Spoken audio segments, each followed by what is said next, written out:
Assalamualaikum warahmatullahi wabarakatuh. Alhamdulillahirrahmanirrahim. Kita bersyukur kepada Allah Subhanahu wa taala atas segala nikmat yang Allah berikan kepada kita. Semoga kita semakin menjadi hamba yang soleh dan bertakwa.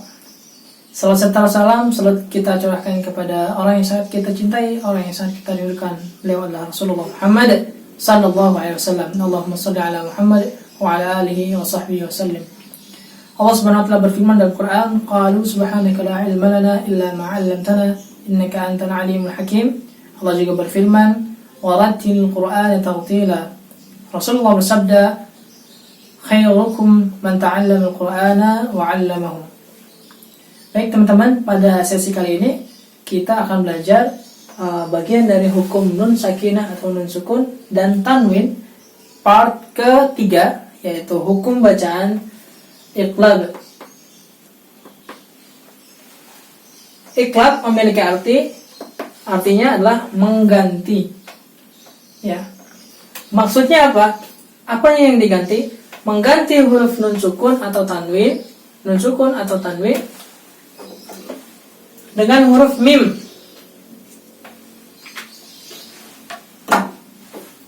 Mengganti huruf nun sukun atau tanwin dengan huruf mim, tapi bukan huruf mim asli.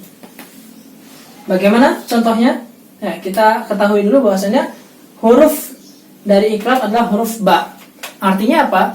Bila ada nun sukun atau tanwin kemudian datang setelahnya huruf hijaiyah, yaitu huruf ba, maka dia adalah termasuk huruf iqlab. Maka bacanya adalah hukum bacaan iqlab. Bagaimana cara bacanya? Lihat pada contoh di nomor 4. Contoh. Nun sukun diganti dengan huruf mim. Maka biasanya kita melihat di dalam Quran tertulis di sini ada seperti tulisan di sini kayak mim gitu ya. Mana nih? Atau gini. Atau benar gak ya? Pokoknya di situ ada tulisan mim. Ya, kurang lebih begitu. Intinya dia menjelaskan di atasnya ini ganti mim. Nun sukun berganti dengan mim. Kemudian bagaimana cara bacanya? Cara bacanya adalah miman bi ghunnatin ma'al ikhfa'i. Ganti huruf mim nunnya, kemudian kita baca dengan gunnah, dua harokat. Kemudian dicampur bacaannya dengan bacaan ikhfa, artinya sama-sama. Kata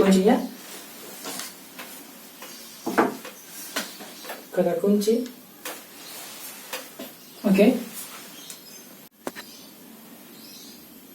Baik teman-teman, lanjut ke contoh bacaan. Ya, bagaimana contohnya? Yaitu nun sukun atau tanwin diganti dengan huruf mim dengan gunnah atau dengung sepanjang 2 harokat.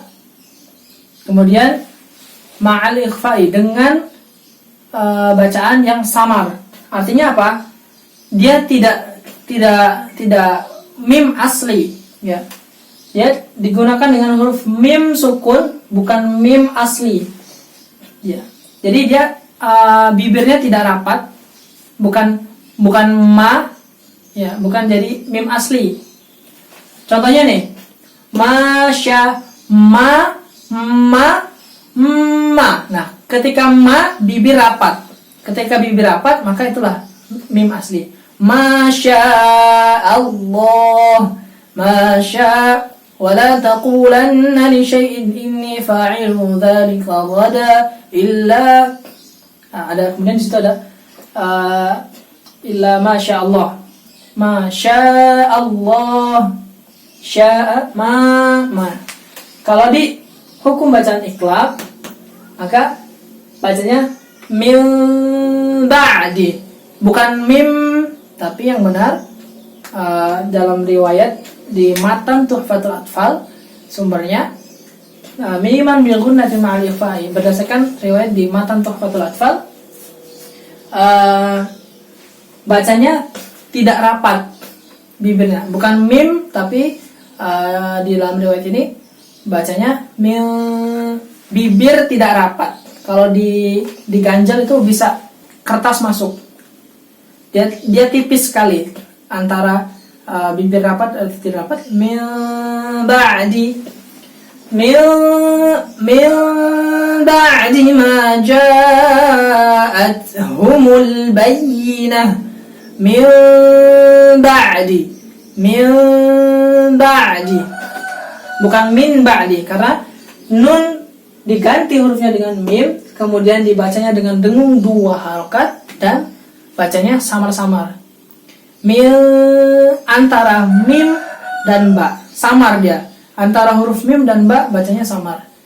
Min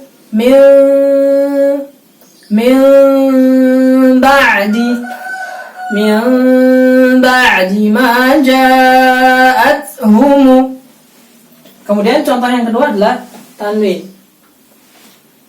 Yang pertama, bila ada nun sukun kemudian datang setelahnya huruf iklab, yakni huruf ba, maka bacanya iklab seperti tadi. Kemudian kalau ada tanda tanwin kemudian datang setelahnya huruf ba, maka sama, dia hukumnya iklab juga. Bagaimana cara membacanya? Mengganti tanwin dengan, baik itu an, in, un, menggantinya dengan mim. Ya, ini mimnya sebagai gambaran saja. Sami'um, bukan yang benar Sami'un basir, tidak rapat. Dalam riwayat ini sekali lagi saya katakan bahwasanya mimnya itu tidak asli, bukan mim asli. Kalau asli bibirnya rapat. Ini bukan mim asli. Jadi bibirnya hampir rapat tapi tidak rapat. Bacanya diganti dengan mim, kemudian dia dengan dengung 2 harokat, kemudian dia ikhfa. Miman bi ghunnatin ma'al ikhfa'i. Sami'un basir. Sami'un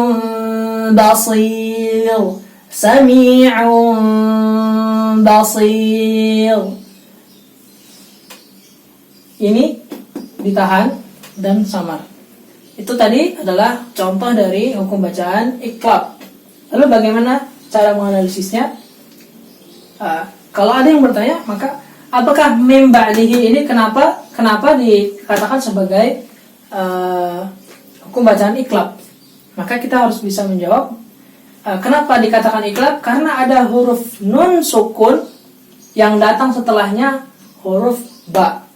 Karena ada tanwin, baik itu an, in, un, yang datang setelahnya huruf ba, maka bacanya atau hukum bacanya adalah iklab. Demikian itu pembahasan hukum bacaan iklab yang kita pelajari pada kali ini, pada kesempatan kali ini. Semoga Allah Subhanahu wa taala memudahkan kita dalam mempelajari, mengamalkan dan mengajarkan Al-Qur'an. Mohon maaf bila terdapat keliru atau salah dalam penyampaian. Hadanallahu wa iyyakum ajma'in. Wabillahi taufiq wal hidayah. Wassalamualaikum warahmatullahi wabarakatuh.